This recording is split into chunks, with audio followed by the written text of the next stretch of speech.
SSC GD boys, get ready for motivation. Last 50 meter, 5 kilometer mucha porra.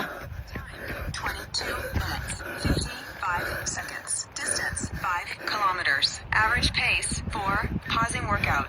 Workout completed. Time 23 minutes, 6 seconds. Distance 5.01 kilometers. Average pace 4:36. ஆக்சுவலாக 5 kilometre easy run தான் plan பண்ணேன். ஓகேவா, plan எப்படி change ஆகுன்னு தெரில. உங்களையும் motivate பண்ணலான்னு சொல்லிட்டு சரி 5 கிலோமீட்டர் மூச்சா போடுவோன்ட்டு போட்டேன். இப்போ நெக்ஸ்ட் 5 கிலோமீட்டர் ஈஸி. வீட்டிலேருந்து ஓடிங்க வந்துட்டேன். திரும்ப போகிறேன். 22 நிமிஷம் அவ்வளோ முடிச்சிருக்கேன். ஹோட்டலில் போடுறேன் பாருங்கள். தெரில, என்னாலே முடியும்னா உங்களாலேயும் முடியும். Age is just a number, prove your self. அதுக்கான டிப்ஸான வீடியோலாம் அப்கமிங் டேஸில் போடுறேன். கமெண்ட்டில்